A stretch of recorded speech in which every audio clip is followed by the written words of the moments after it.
Judul dari firman Tuhan atau khotbah adalah berkat di dalam kesengsaraan. Ini judulnya. Judul khotbah yaitu berkat di dalam kesengsaraan.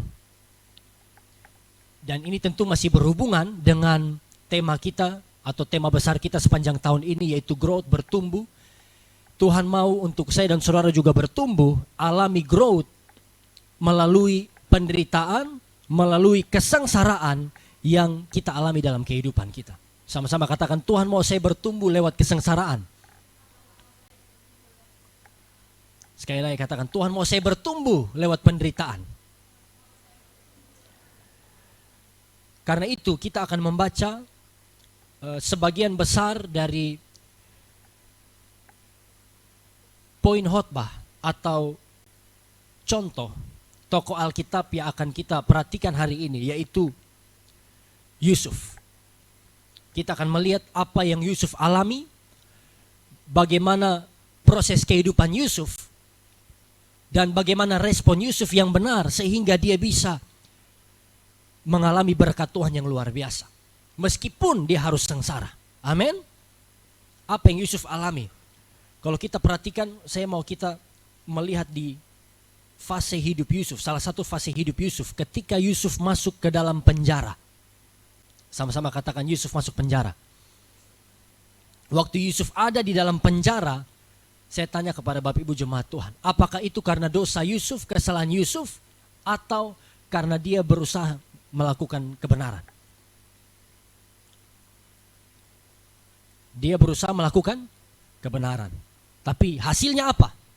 Dia difitnah, dia dituduhkan apa yang dia tidak lakukan, dan dia harus masuk ke dalam penjara. Kita baca saja Kejadian 39 ayat 13 sampai 20. Kita baca bersama-sama. Kejadian 39 ayat 13 sampai ayat 20.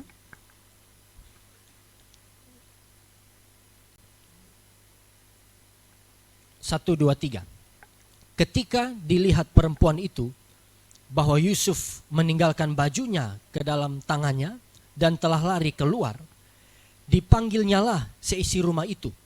Lalu katanya kepada mereka, lihat, dibawanya kemari seorang Ibrani, supaya orang ini dapat mempermainkan kita. Orang ini mendekati aku untuk tidur dengan aku, tetapi aku berteriak-teriak dengan suara keras. Dan ketika didengarnya bahwa aku berteriak sekeras-kerasnya, sama-sama, ditinggalkannya lah bajunya padaku, lalu ia lari keluar. Juga ditaruhnya baju Yusuf itu di sisinya, sampai tuan rumah pulang. Perkataan itu jugalah yang diceritakan perempuan itu kepada Potifar. Katanya, hamba orang Ibrani yang kau bawa kemari itu datang kepadaku untuk mempermainkan aku. Tetapi ketika aku berteriak sekeras-kerasnya, ditinggalkannya bajunya padaku, lalu ia lari keluar. Baru saja didengar oleh tuannya perkataan yang diceritakan istrinya kepadanya, begitulah aku diperlakukan oleh hambamu itu. Maka bangkitlah amarahnya. Lalu Yusuf ditangkap oleh tuannya dan dimasukkan ke dalam penjara, tempat tahanan-tahanan raja dikurung. Demikianlah Yusuf dipenjarakan di sana. Amin. Yusuf juga alami kesengsaraan. Apa kesengsaraan yang Yusuf alami? Masuk penjara. Nah, Bapak Ibu Saudara jemaat Tuhan, ini luar biasa kalau kita memperhatikan judul dari khotbah kita hari ini. Berkat dalam kesengsaraan. Artinya ada hal-hal baik,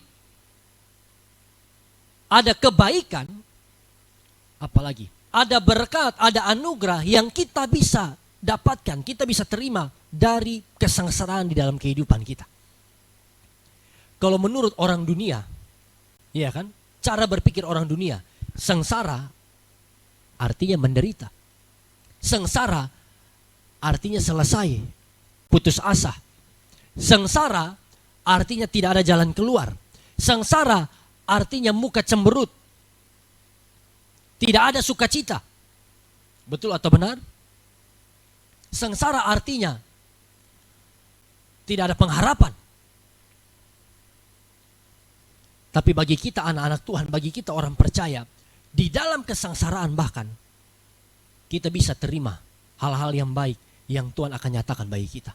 Di dalam penderitaan sekalipun yang kita alami bukan karena kesalahan kita. Perhatikan ini. Kesengsaraan penderitaan bukan karena dosa kita, bukan karena kesalahan kita, tapi Tuhan izinkan kita ada di situ. Contohnya apa? Kita setia beribadah. Kita memberi perpuluhan lancar. Berdoa saat teduh setiap hari kita lakukan. Tetapi tiba-tiba orang fitnah kita. Nama baik kita dirusakkan di luar. Kita tidak buat sesuatu, tapi orang fitnah. Orang bilang, oh Om Alvin ada makan doi dari perusahaan tuh. Makanya dia lihat barang-barang baru banyak. Ini contoh. Bukan kejadiannya nyata, dijauhkan Tuhan. Amin. Lagi diam-diam orang tusuk dari belakang, orang fitnah. Kita taat kepada Tuhan, kita setia kepada Tuhan, tiba-tiba sakit.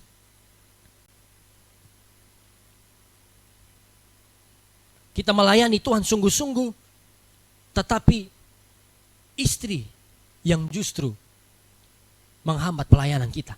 Istri yang justru melukai hati kita atau suami kita. Sengsara, menderita. Tetapi bagi orang-orang percaya yang ada di dalam Tuhan, apa pesan Tuhan bagi kita? Kita akan lihat bagaimana kisah hidup Yusuf yang luar biasa. Sebelum itu kita baca dulu. Apa rencana Tuhan melalui kesengsaraan kita? Banyak mungkin di antara kita yang sering baca ayat ini, tapi saya ajak kita baca sekali lagi. Roma 5 ayat 3 sampai ayat 5. Apa yang orang percaya seharusnya alami di dalam kesengsaraan? Apakah kita putus asa? Apakah kita protes mengeluh kepada Tuhan? Apakah kita berkata, sudahlah Tuhan omong kosong, Tuhan tidak adil. Karena Tuhan buat saya ada di posisi ini. Roma 5 ayat 3 sampai 5 sama-sama. Apa kata firman Tuhan? 1, 2, 3. Dan bukan hanya itu saja, kita malah bermegah juga dalam kesengsaraan kita. Karena kita tahu bahwa kesengsaraan itu menimbulkan ketekunan.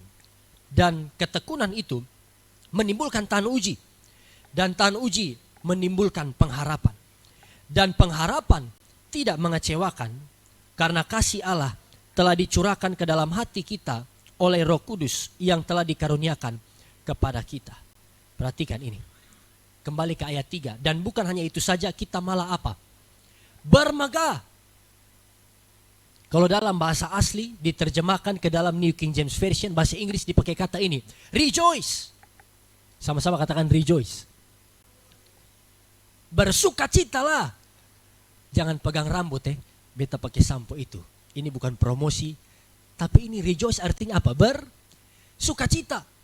Senang di dalam kesengsaraan, dalam penderitaan. Contohnya misalnya, iya kan? Arka. Ini contoh. Arka susayang ini nona. Dan dia juga seorang hamba Tuhan. Melayani Tuhan bukan baru 1-2 tahun. Arka setia, angkat musik, pelayanan di Aperon, sekolah Alkitab setia di proses Tuhan. Lalu tiba-tiba dapat kabar dari Arka pun teman yang berteman dengan pacarnya Arka. Arka lu sudah tahu. Maitua. Contohnya sebut saya namanya Dina, bukan Dina sujalan dengan Lamber. Dan bukan hanya omong-omong, ada foto. Dina selingkuh dengan Lamber. Waktu Arka dengar kabar itu, Arka dengar khotbah kan? Arka haleluya, puji Tuhan. Bermegah, rejoice. Saudara bisa seperti itu? Lagi kerja-kerja setia, melayani, iya kan? Tiba-tiba bos PHK, dipecat. Saudara terima kabar itu, haleluya, puji Tuhan. Tuhan luar biasa. Bisa? Tetap bersukacita? Kita mau protes, Arka mau menangis. Sampai istilah menangis Arka mau menangis Cina. Mau banting pintu. Mau banting HP. Mau marah Kak Ian datang pergi kantor. Kak Ian deh. Tidak bisa. Dina sudah selingkuh. Lebih baik terima dengan sukacita. Bukan beta yang rugi. Iya toh? Dia yang kasih tinggal beta. Dia yang sonde setia. Siapa yang rugi? Dia yang rugi. Karena dia meninggalkan calon pemimpin besar di Inggureo suatu saat nanti. Haleluya, puji Tuhan. Iya toh? Sengsara, menderita, galau, sedih. Tetapi respon kita apa? Kita mau tetap bermegah. Rejoice. Di dalam kesengsaraan kita, meskipun keadaan ekonomi kita terpuruk hari-hari ini, meskipun sakit kita tidak sembuh, mungkin kita dapat vonis dari dokter, kita dapat terima hasil lab bahwa kita tidak mungkin sembuh lagi, mustahil untuk kita pulih. Tapi kita bisa belajar untuk tetap bersuka cita. Karena apa? Nah ini perhatikan. Karena kita tahu bahwa kesengsaraan itu menimbulkan apa? Ketekunan. Nah ini. Ketekunan menimbulkan tahan uji. Tahan uji menimbulkan pengharapan. Nah ini poin-poin khotbah kita. Sebelum kita lihat pertanyaannya apa? Mengapa kita harus menginginkan kesengsaraan? Mengapa kita bisa dapatkan berkat? Mengapa kita bisa menang meskipun kita menderita? Dan kenapa kita tidak putus asa meskipun kita sengsara? Karena ini, Bapak Ibu ingat ini. Kesengsaraan dan penderitaan dalam hidup kita itu mendatangkan hal-hal yang baik. Amin. Saya ulangi, kesengsaraan dalam hidup kita, penderitaan yang kita alami dalam bentuk apapun itu, kalau kita meresponinya dengan benar, itu akan mendatangkan hal-hal baik. Kalau kita meresponi penderitaan dengan salah, stres, depresi, bersungut-sungut, kita hancur. Hal buruk yang kita dapatkan. Tapi kalau kita responi dengan benar, kita akan dapatkan hal-hal baik. Sama-sama katakan hal-hal baik. Yang pertama, kenapa kita bisa mengharapkan dan menginginkan penderitaan? Yang pertama ini, karena kesengsaraan menghasilkan ketekunan. Catat ini. Penderitaan kita, kesengsaraan kita akan menghasilkan ketekunan di dalam kehidupan kita. Kalau kita lihat lebih dalam lagi dari bahasa aslinya, ketekunan ini berasal dari bahasa Yunani hupomone. Apa? Hupomone. Bukan dohau, tapi ini bahasa Yunani. Hupomone. Nah, hupomone ini artinya ini Bapak Ibu Saudara, secara sederhana diartikan seperti ini. Kemampuan untuk bertahan pada suatu posisi melampaui batasan waktu yang diharapkan. Saya ulangi, hupomone artinya kemampuan untuk bertahan pada suatu posisi melampaui batasan waktu yang diharapkan. Jadi ketekunan ini, hupomone, ini bukan bicara tentang satu kali. Kita sabar satu kali. Bawa mobil, orang serempet, ya kan? Lalu kita sabar, itu satu kali. Tapi besok, orang yang menyeberang tidak lihat-lihat, kita kasih turun kaca, langsung maki, itu bukan tekun. Kemarin kita sabar, hari ini kita tidak lagi sabar. Kalau tekun itu terus menerus. Amin. Terus menerus. Melampaui suatu batasan waktu yang diharapkan. Ini bukan hanya tentang kita sabar atau kita bertahan, tapi ini tentang bertahan untuk bertahan. Tekun. Sama-sama katakan bertekun. Kalau kita sabar itu jangka pendek. Amin. Tetapi kalau kita bertekun atau ketekunan, ini bicara tentang jangka panjang. Terus menerus. Terus menerus kita bertekun. Waktu kesengsaraan datang, waktu ketidakadilan kita alami, kita tetap sabar dan kita tetap bertekun. Meskipun ini sudah melampaui kekuatan kita secara manusia. Amin. Meskipun dengan logika ini tidak masuk akal lagi. Tapi kita tetap bertekun. Kita tetap bersuka cita. Kita tetap melayani Tuhan. Ini namanya ketekunan, ini hupomone.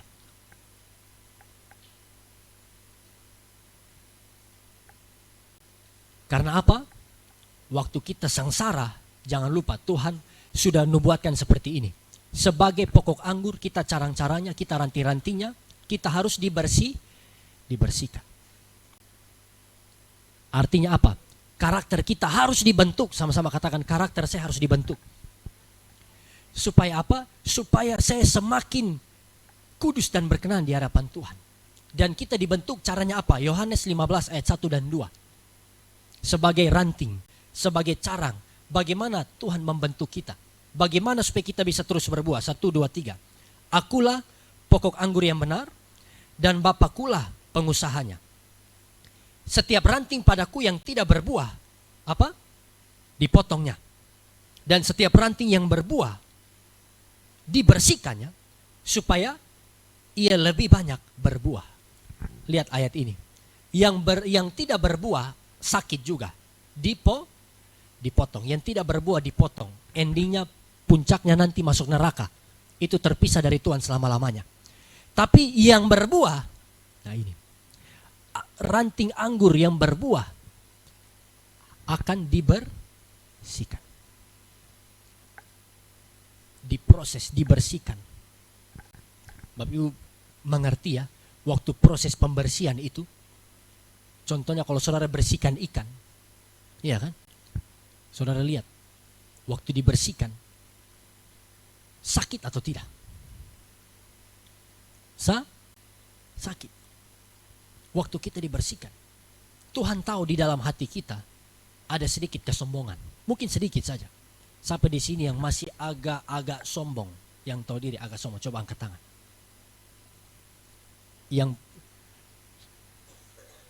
Yang tahu diri masih agak sombong, angkat tangan. Yang tidak angkat tangan ini sombong. Iya kan? Saudara merasa diri sudah rendah hati. Ya angkat tangan yang rendah hati. Yang tahu diri masih sombong, angkat tangan. Ini baru mengerti itu. Tadi sombong angkat tangan. Sombong angkat tangan tuh itu sombong. Beta sudah rendah hati. Nah, yang itu, yang masih sombong, ini setia ibadah nih, melayani. Tapi masih ada kesombongan sedikit. Beta kuat, beta bisa hari ini karena beta pun gaji besar. Beta dipromosi, beta naik karena beta pintar. Merasa diri lebih sombong. Tuhan mulai proses. Tuhan mulai bersihkan supaya keluar dari kesombongan. Seperti Israel, Tuhan proses mereka di padang gurun, makan mana 40 tahun. Mereka punya sepatu Bata, Adidas, atau apa? Kasut, bukan Puma. Diproses 40 tahun, tinggal di kemah, keliling-keliling. Supaya apa? Tuhan merendahkan hati mereka, dibersihkan. Amin. Nah, Tuhan membersihkan kita juga. Sama-sama katakan, Tuhan membersihkanku. Tuhan membersihkan kita, Tuhan menyempurnakan karakter kita. Dengan cara apa? Itu tadi. Kesengsaraan, penderitaan yang kita alami. Bukan karena dosa kita. Kita sedang diproses nih, dibentuk.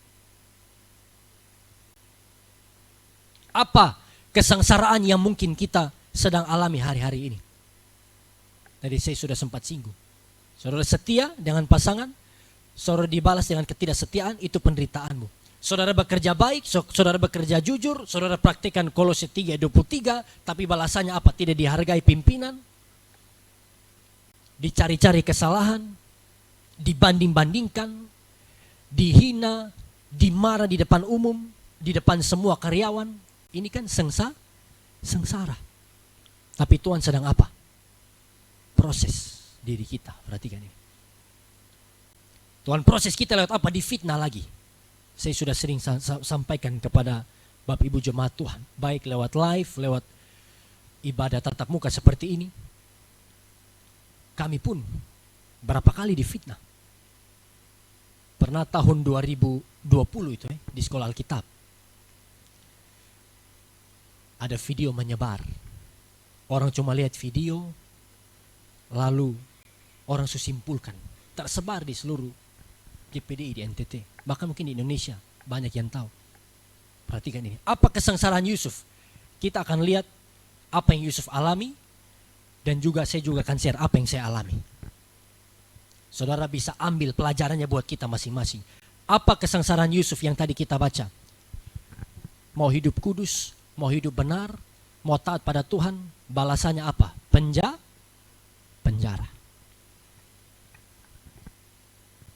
Ini sengsaranya Yusuf, masuk penjara.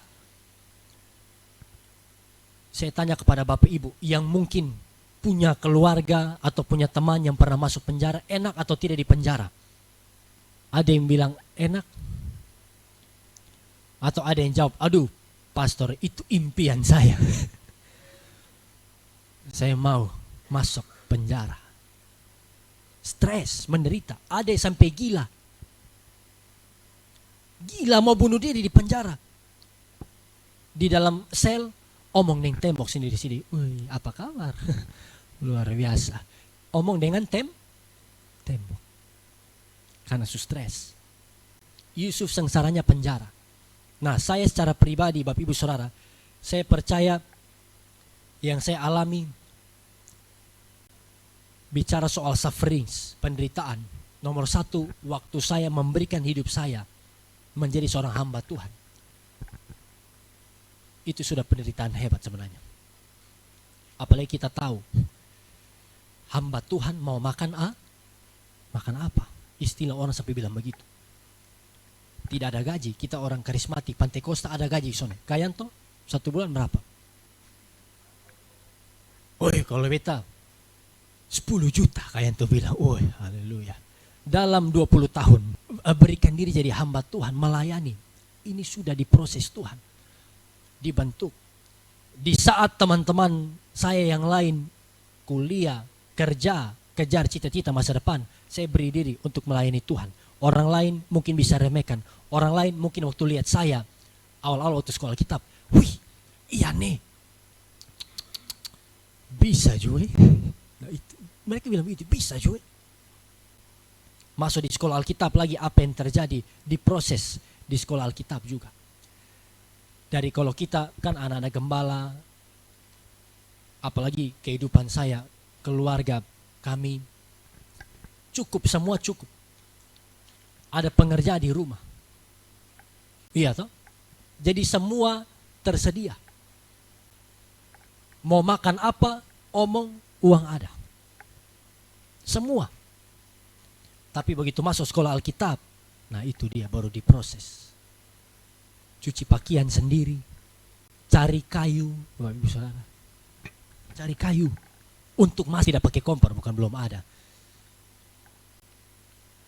Baru diproses di situ, menderita di situ. Tapi saya percaya itu adalah masa pembentukan dari itu Tuhan. Saudara, apalagi yang siswa-siswi yang sekarang lagi sekolah, ini masa proses. Lebih enak sebelum sekolah atau di sekolah. Melda. Lalu waktu pulang kembali ke Kupang 2012 pelayanan, baru lanjut lagi diproses. Apalagi saya sering sampaikan ini, Bapak Ibu Saudara yang tahu, yang kenal, sebagian besar yang ada di ruang ini pasti kan kenal Gembala Sidang GPD Maranatha, almarhum orang tua kami. Keras, tegas, luar biasa. Kalau dimarah, kalau salah, itu dimarah di depan-depan.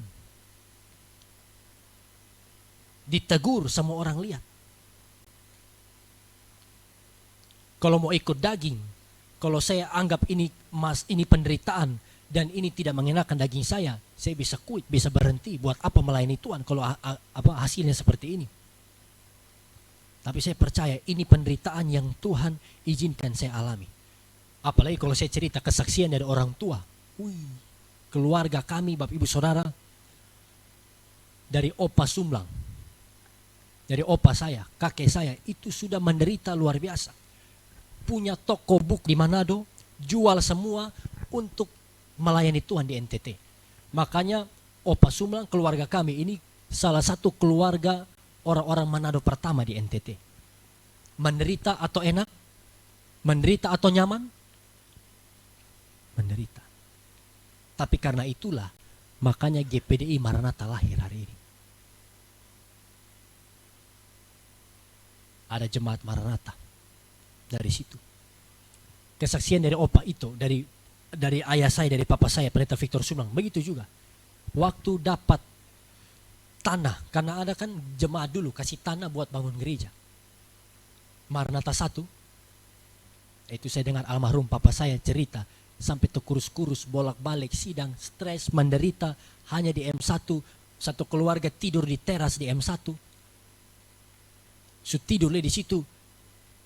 Siapa datang lagi? Bupati datang. Tegur, tidak boleh, ini rumah ibadah, tidak boleh tinggal di sini. Sampai di titik itu, saudara. Itu mungkin ketemu masih kicik-kicik ya. Tapi dari situ, karena almarhum papa saya, dia tahu kesengsaraan itu Tuhan beri untuk memproses kita. Kesengsaraan itu untuk membentuk kita menjadi tekun, untuk kita punya hupomone ini. Akibatnya apa? Waktu almarhum, waktu beliau tetap tekun, setia melayani Tuhan. Lahir Maranatha 2, pastori sekarang. Orang kasih tanah, Tuhan cukupkan, bangun, jadi. Kalau kakak saya 4 lahir di M1, di Maranatha 1, saya yang lahir di Maranatha 2. Lahir lagi menara kesaksian. Ini kesaksian. Ini bukan satu malam. Ini kesengsaraan yang terjadi dalam jangka waktu yang lama. Karena apa? Yusuf harus bertekun. Yusuf harus menderita dari dapat visi Tuhan. Dibuang atau dijual jadi budak ke Mesir. 13 tahun. Saya angkat cuma satu tangan jadi 3 ini. 13 tahun. Baru jadi Perdana Menteri. Daud dari diurapi jadi raja. Sampai jadi raja berapa tahun? 13 tahun juga. Saudara berdoa baru 3 bulan. Tuhan belum jawab doa. Yusuf dan Daud toki di ketum kepala. 13 tahun mereka tunggu. Mereka bertekun. Sampai di batas kesabaran mereka mungkin. Tapi mereka melampaui itu. Mereka alami ini hupomone. Bertekun. Dijual. Jadi budak, sebelum itu masuk sumur. Diangkat, dijual. Tetap setia. Tetap bertahan. Di rumah Potifar. Kerjakan semua dengan baik. Tetap setia. Daud pun seperti itu. Mau dikejar-kejar, mau dibunuh. Mertua sendiri Raja Saul yang kejar-kejar dia. Dia tetap bertekun. Tetap melakukan apa yang benar. Saya tanya pada Bapak Ibu, Abraham berapa tahun tunggu penggenapan janji Tuhan? 25 tahun. 25 tahun dari Tuhan janji Ishak lahir sampai Ishak lahir. Siapa di sini yang sudah 25 tahun? Coba angkat tangan. Yang 25 tahun. Sudah lebih dari 25 tahun. Oh ini banyak, yang lain sudah. Om Alvin yang belum ya. Semua jangan 50 lah. Om Alvin sekarang berapa Om Alvin? 4. Sekarang usia 4 lebih. Fian lu jangan angkat tangan. 25 tahun. Mel Dasa belum Rispa belum toh? Abraham tunggu 25 tahun. Baru Ishak lahir. Musa berapa tahun? 40 tahun, bayangkan. 40 tahun Musa buat apa? 40 tahun pertama di Mesir. Sombong, kuat, gagah. Dia bunuh orang Mesir. Tuhan proses dia. Dia lari ke padang gurun Midian. 40 tahun Musa pun kerja tiap hari, jadi apa? Musa tidak scroll TikTok seperti kita hari ini. Musa bukan itu. Musa tiap hari pagi-pagi bangun. Berapa lama? 40 tahun. Bayangkan. Jadi gembala, kambing domba. Tapi mereka bertekun di situ. Karena apa? Yakobus juga tulis yang sama. Yakobus 1 ayat 2-3. Bahwa kesengsaraan yang kita alami tujuannya untuk apa? Saudara-saudaraku, sama-sama kita baca 1, 2, 3. Saudara-saudaraku, anggaplah sebagai suatu kebahagiaan apabila kamu jatuh ke dalam berbagai-bagai pencobaan. Sebab kamu tahu bahwa ujian terhadap imanmu itu menghasilkan ketekunan. Bukan hanya satu ayat bilang. Yakobus juga tulis ini. Ujian terhadap imanmu Ketidakadilan yang kita alami. Apa? Mungkin doa-doa yang belum dijawab hari-hari ini. Mungkin kesengsaraan kita itu. Tuhan izinkan untuk menghasilkan ketekunan. Dan apa buah yang Yusuf hasilkan dari ketekunannya? Waktu Yusuf menjadi tekun, Yusuf memberikan yang terbaik. Sama-sama katakan yang terbaik. Dia tekun, dia buat yang terbaik. Waktu dia ada di rumah Potifar, semua yang dia buat berhasil. Sampai Potifar tidak lagi urus apa-apa, semua diserahkan ke tangan Yusuf. Bapak Ibu Saudara, meskipun kita belum dapat jawaban doa, meskipun hari ini kita masih diperlakukan tidak adil, tetap buat yang terbaik di tempat kita. Amin. Setia saja, masak yang sungguh-sungguh, yang setia. Sudah tahu kan takaran garam buat sayur untuk 4 orang itu seperti apa? Setia saya lakukan itu. Jangan saudara sayur buat 5 orang, saudara kasih garam 1 kilo, selesai. Amin.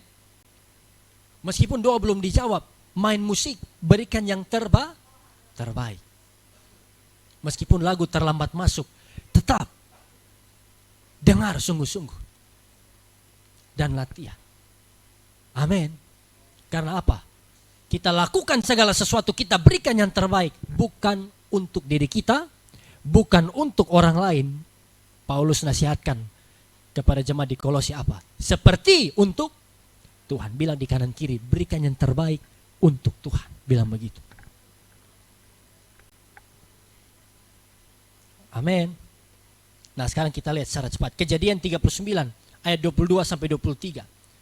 Ayatnya ini yang Yusuf alami. Sebab itu kepala penjara mempercayakan semua tahanan dalam penjara itu kepada Yusuf.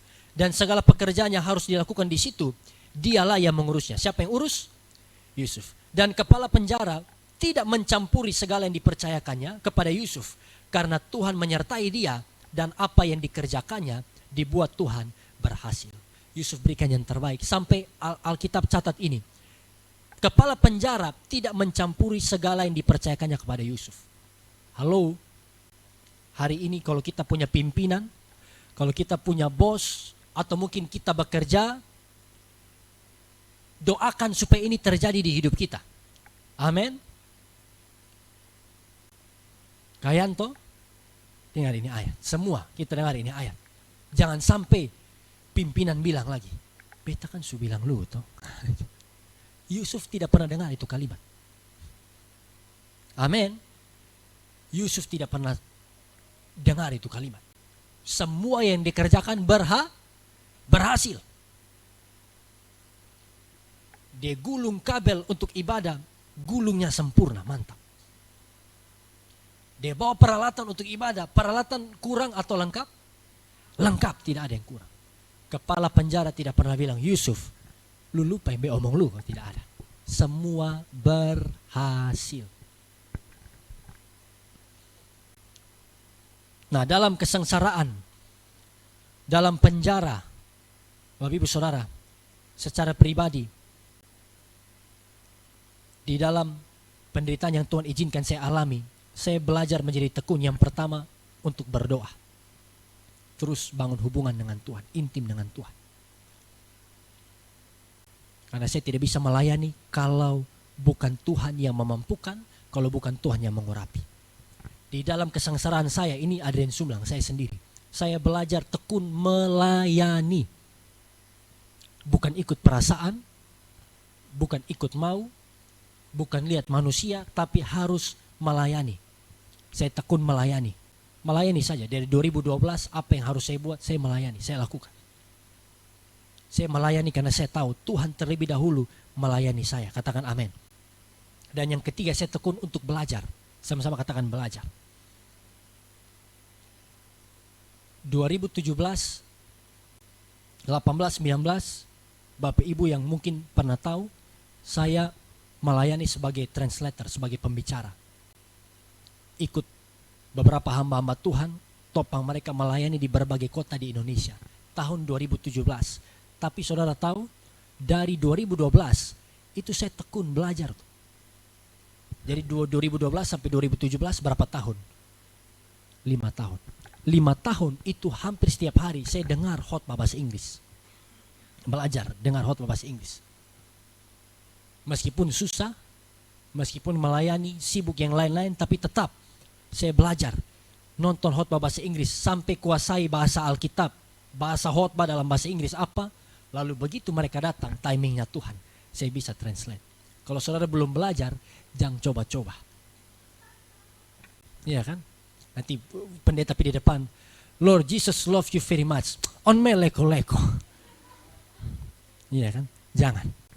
Yang kedua secara cepat ya. Yang pertama apa tadi? Kesengsaraan menghasilkan ketekunan. Yang kedua ketekunan menghasilkan karakter. Sama-sama katakan ketekunan menghasilkan karakter. Dalam Roma 5 ayat 4a, kalau dalam bahasa Indonesia terjemahan baru, ketekunan menimbulkan tahan uji. Nah, kata tahan uji ini dalam terjemahan New King James Version dipakai kalimat ini, karakter. Terjemahan lain lagi, proven karakter, karakter teruji. Waktu kita menderita, waktu kita sengsara, kita akan dibentuk jadi tekun. Kita bertekun, bertahan, sabar, bertahan, melakukan yang benar, dan ketekunan kita itu akan membentuk karakter. Kalau sudah karakter, ini biasa sudah jadi apa? Darah daging. Karakter inilah karakter kita. Apa yang kita biasakan terus menerus kita lakukan, itu menjadi karakter kita. Arti lain karakter itu seperti ini.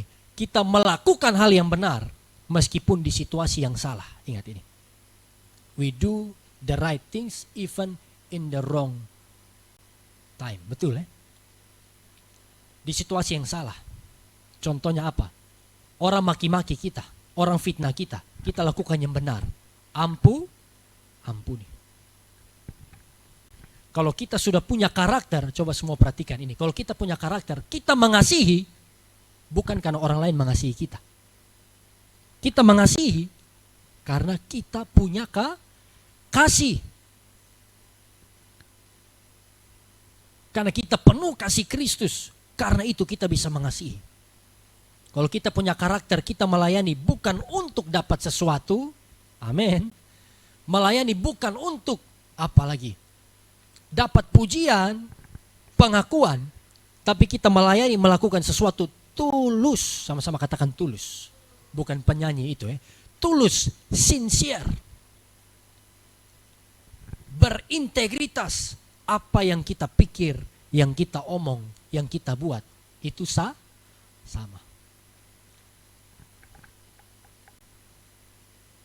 Itu integritas. Kalau pendeta Yandi Manobe omong seperti ini. Kalau kita pikir lain, kalau yang tadi kan pikir apa, omong itu, buat itu. Itu integritas, itu ketulusan. Tapi kalau pikir lain, omong lain, buat lain, itu kelainan. Itu kelainan. Itu bukan integritas. Itu kelainan. Coba lihat di kanan kiri. Ini berintegritas atau sedang berjuang maksud saya. Punya integritas. Amin. Dalam kesengsaraan, perhatikan ini. Dalam kesengsaraan, dalam penderitaan kita, dalam kesulitan, Tuhan sedang bentuk kita. Supaya apa? Karakter kita siap. Sama-sama katakan karakter saya siap. Tuhan mau angkat kita nih. Amin. Tuhan mau bawa kita naik ke puncak. Kalau karakter kita tidak siap, kalau kita tidak siap untuk keberhasilan yang Tuhan akan bawa, maka walaupun di atas, kita bisa terjun bebas ke bawah. Karena karisma anugerah bisa bawa kita naik ke atas. Hanya karakter yang membuat kita tetap di atas. Beri tepuk tangan buat Tuhan kita Yesus Kristus. Ini gereja. Nah, kita lanjut. Bapak Ibu Saudara, Daud juga punya karakter. Waktu dia diproses, dia dibentuk Tuhan, dia menjadi rendah hati. Dia bergantung penuh kepada Tuhan. Mau kemana-mana dia tanya Tuhan. Mau buat apapun dia tanya Tuhan.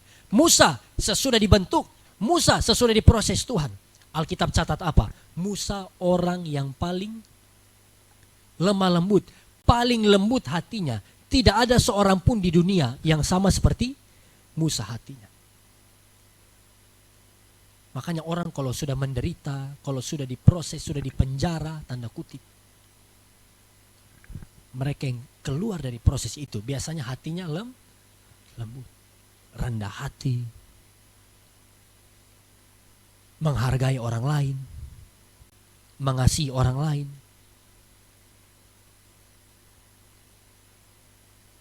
Coba lihat di kanan kiri, ini muka hatinya lembut atau sedang berjuang? Sedang? Nah, bagus. Akui itu. Tidak apa-apa. Musa diproses 40 tahun baru bisa jadi seperti ini. Yusuf diproses dengan luar biasa. Apa yang terjadi? Kita lihat ayat-ayat terakhir sebelum kita berdoa. Kejadian 40 ayat 12. Atau kita baca saja ayatnya yang ke-14. Ini yang Yusuf alami. Kejadian 40 ayat 14. Sama-sama baca, 1, 2, 3. Tetapi ingatlah kepadaku, apabila keadaanmu telah baik nanti, tunjukkanlah terima kasihmu kepadaku dengan menceritakan hal ilwalku kepada Firaun, dan tolonglah keluarkan aku dari rumah ini. Perhatikan ini Bapak Ibu Saudara, ini Yusuf katakan kepada juru minuman sesudah dia jelaskan mimpi dari juru minuman. Amin? Bisa mengerti ya? Karena waktu di penjara, Yusuf melakukan yang terbaik. Yusuf perhatikan mereka dan apa yang terjadi. Yusuf tahu bahwa mereka dapat mimpi mereka tidak bisa artikan. Yusuf jelaskan. Tapi sesudah Yusuf tolong mereka, Yusuf bilang begini. Ingat betai. Kalau lu keluar, ketemu Firaun, lu ingat. Beta tolong semua. Bahkan dia cerita lagi. Beta ini ada di sini. Bukan karena beta pun salah. Beta di sini karena difitnah, beta di penjara karena beta difitnah. Bahkan keluarga jual beta dari Mesir, jual beta dari Kanaan jadi budak di Mesir. Jadi tolong ceritakan semua keadaan beta di Firaun. Perhatikan ini, karakter Yusuf bahkan dalam penjara hari itu karakternya belum sempurna. Dia bilang cerita di semua di Firaun. Yusuf bukan percaya Tuhan, Yusuf andalkan manusia. Kalau lu keluar tolong cerita di Firaun supaya Firaun kasih bebas. Dia bukan pandang Tuhan, dia masih pandang manusia. Karakternya masih belum sempurna. Orang yang berkarakter, sama-sama katakan orang yang berkarakter, mereka akan memberi bantuan dengan tulus tanpa mengungkit-ungkit. Amin. Mereka tidak akan punya agenda tersembunyi. Mereka bantu. Orang tidak balas, mereka tidak berkata son tahu diri, tidak. Tapi kalau orang yang punya karakter, mereka akan tulus. Dia bilang begini, ceritakanlah hal ilwalku. Dia ingat detail-detail apa yang dilakukan. Dan dia minta supaya juru minuman ingat dia. Ayat 15, sebab aku diculik begitu saja dari negeri orang Ibrani. Ini perkataan Yusuf. Dan di sini pun aku tidak pernah melakukan apa-apa yang menyebabkan aku layak dimasukkan ke dalam liang tutupan ini. Siapa yang bilang ini? Yusuf. Dia dicuri dari negeri orang Ibrani. Nah, Bapak Ibu perhatikan ini. Yusuf diculik dari negeri orang Ibrani. Padahal dia tidak lakukan apa-apa. Yusuf bilang seperti ini. Artinya apa? Meskipun di penjara hari itu, Yusuf masih simpan kepahitan kepada saudara-saudaranya. Apa yang saudara-saudaranya lakukan? Karakter Yusuf sudah sempurna atau belum? Belum. Makanya apa yang terjadi? Juru minuman keluar dari penjara, mimpinya sesuai yang dia dapat dari Yusuf, artinya dia alami itu. Lalu Kejadian 40 ayat 41 ayatnya yang ke-1. Berapa lama dari Yusuf dilupakan itu? Juru minuman lupa diam. Kejadian 41 ayat 1, setelah lewat 2 tahun lamanya. Karakter Yusuf belum siap. Tuhan tambah lagi berapa tahun? 2 tahun. Diproses lagi. Di penjara. 2 tahun lagi tambah lama di penjara. Padahal ketemu juru minuman raja. Sudah hampir mau keluar, iya kan? Sama-sama bilang hampir. tapi Tuhan nilai karakter dia belum siap. Saudara pernah alami ini? Hampir dapat proyek, hampir ACC, tiba-tiba orang kasih batal. So ketemu ini nyong nih, kalau yang single kan. So tukar nomor. Dia juga setia melayani Tuhan, iya tuh. Khotbah bagus contoh, pelayanan juga setia. Tapi apa yang terjadi? Ditikung oleh teman youth yang lain contohnya. Hampir. Juru minuman di depan Yusuf nih, saudara lihat. Kalau kita alami pengalaman hampir seperti ini, artinya apa? Bukan itu yang terbaik yang Tuhan mau beri. Kalau Yusuf ditolong juru minuman, dia hanya diingat sahabat juru minuman. Yusuf sengaja Tuhan tunda 2 tahun lagi. Tuhan proses karakter Yusuf 2 tahun yang berikut. Karena Tuhan mau siapkan bukan juru minuman punya mimpi yang dia tafsirkan. Tapi siapa pemimpi? Firaun. Kalau kita alami penundaan hari ini, jangan langsung kecewa. Itu juru minuman buat kita. Itu nyong yang tidak peka, itu juru minuman buat engkau. Amin.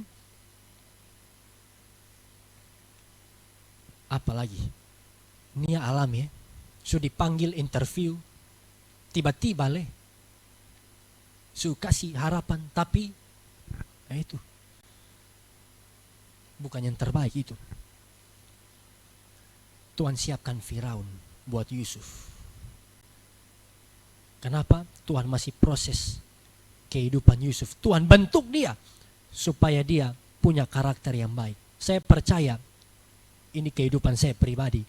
Lewat penderitaan, kesengsaraan yang saya alami, Tuhan bentuk saya supaya saya mengasihi Tuhan di atas segala-galanya. Kalau saya melayani Tuhan, saya setia bukan karena saya takut, tapi karena saya mengasihi Tuhan.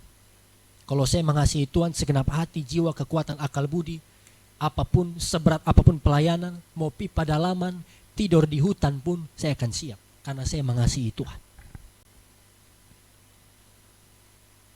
Dan karakter saya juga yang Tuhan tempa di dalam kesengsaraan adalah waktu saya difitnah, waktu saya diomongin, digosipin apa yang tidak saya buat. Tuhan sedang ajarkan saya untuk sabar, sama-sama katakan sabar. Waktu kita diperlakukan tidak adil, tetap sabar, tetap mengasihi. Amin. Dan paling terakhir kita tutup bagian firman Tuhan ini. Sesudah ketekunan menimbulkan atau menghasilkan karakter, yang ketiga adalah karakter menghasilkan pengharapan. Catat ini sebelum kita berdoa. Karakter menghasilkan pengharapan. Kenapa orang-orang bisa tetap kuat meskipun susah? Kenapa kita bisa punya pengharapan? Karena kita ini memilih untuk bertahan. Kita punya karakter meskipun diperlakukan tidak baik. Kita tetap bersabar meskipun disakiti. Ini yang akan menghasilkan pengharapan, hope. Karena senjata iblis itu ini. Kita sudah belajar beberapa minggu terakhir ini. Iblis serang hati, perasaan. Senjata utama iblis itu adalah kekhawatiran, worry, ketakutan, fear, dan yang ketiga keputusasaan. Ini senjata utama. Nah, cara untuk menang dari ini adalah waktu kita punya karakter kuat. Karakter kita yang kuat akan menghasilkan pengharapan. Amsal 13 ayat 12 Salomo tulis begini, harapan yang tertunda menyedihkan hati, tetapi keinginan yang terpenuhi adalah pohon kehidupan. Sama-sama katakan amin. Apa maksudnya pengharapan ini? Waktu kita punya karakter benar, kita punya pengharapan. Pengharapan itu seperti ini. Kita selalu ingat dan kita selalu sadar bahwa Tuhan beserta kita dan Tuhan mau menolong kita. Tepuk tangan buat Tuhan kita Yesus Kristus. Kita selalu ingat bahwa Tuhan ada bersama kita, Dia Allah Immanuel. Meskipun di lembah kekelaman, Tuhan menyertai kita. Meskipun ditipu orang, Tuhan ada bersama-sama kita. Dan bukan hanya Dia beserta kita, Dia maha kuasa melakukan segala sesuatu, tapi Dia juga mau untuk menolong kita. Bilang di kanan kiri, Tuhan mau tolong kau. Berapa banyak orang bunuh diri stres hanya karena tidak ada pengharapan. Makanya saya, kalau Bapak Ibu lihat di Facebook, itu kalimat terus, hope, kalimat kata-kata pengharapan. Saya mau mengingatkan jemaat Tuhan, Saya post tadi malam, banyak sekali reaksinya. Saya cuma tulis begini. Engkau percayalah, engkau akan segera mendapatkan apa yang kau doakan. Kata-kata positif ya, pengharapan. Dan banyak orang yang beri reaction. Banyak orang yang diberkati. Apa pengharapan Yusuf? Yusuf percaya Tuhan tetap baik buat dia. Amin. Sama-sama katakan, Yusuf percaya. Meskipun saudara-saudaranya melakukan yang buruk, Yusuf bilang begini, Tuhan mereka-rekakan yang buruk itu. Tuhan mereka-rekakannya untuk menjadi baik.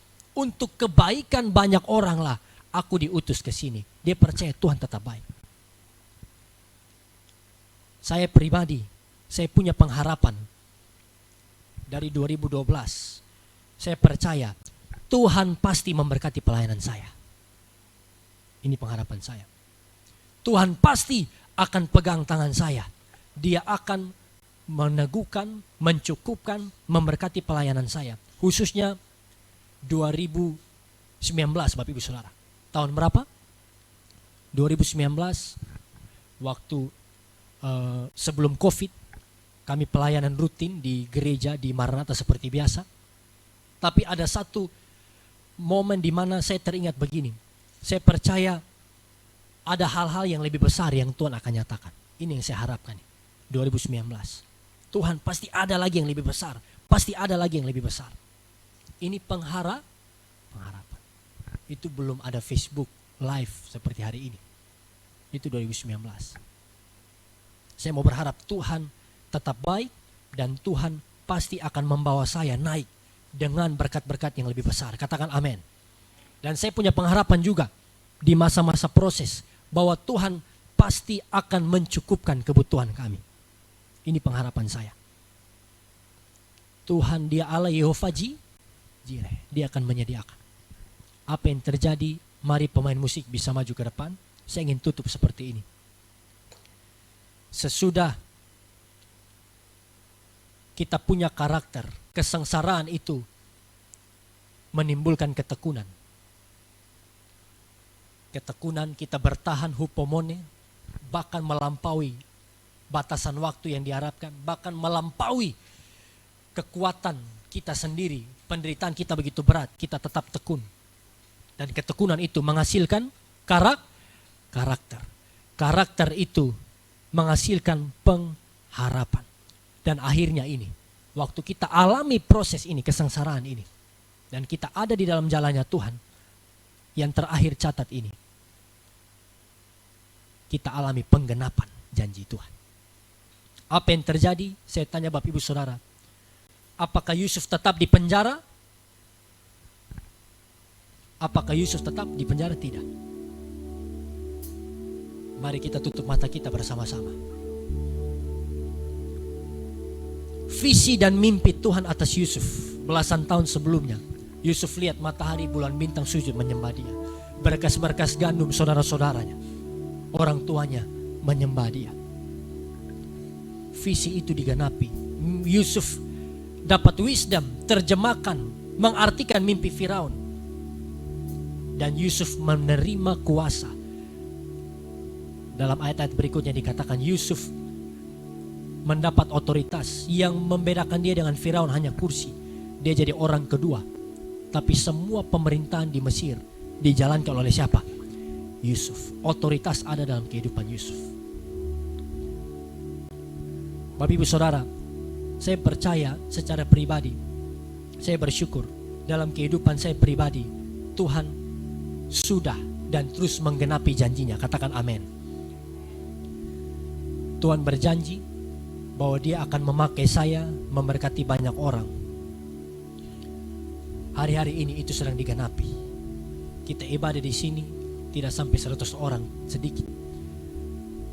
Tapi yang mengikuti online dari berbagai penjuru dunia. Saya melihat Tuhan juga memberkati. Dia mencukupkan. Bahkan Dia memberikan kelimpahan. Secara ekonomi, Dia memberikan, Dia mencukupkan setiap kebutuhan kami. Percayalah, saudara, Tuhan yang sama, yang memakai saya, yang memberkati saya. Tuhan yang sama yang menepati janjinya pada Yusuf. Yusuf tidak selamanya di penjara. Yusuf jadi Perdana Menteri. Daud tidak selama-lamanya lari dari padang gurun yang satu ke padang gurun yang lain. Daud diangkat jadi raja. Tuhan yang sama juga akan menggenapi janjinya di dalam kehidupan kita. Berapa di antara saudara yang percaya Tuhan punya janji buat hidupmu? Berapa di antara kau yang percaya Tuhan punya rancangan yang terbaik buat masa depanmu? Mari kita berdiri. Yang percaya, mari berdiri.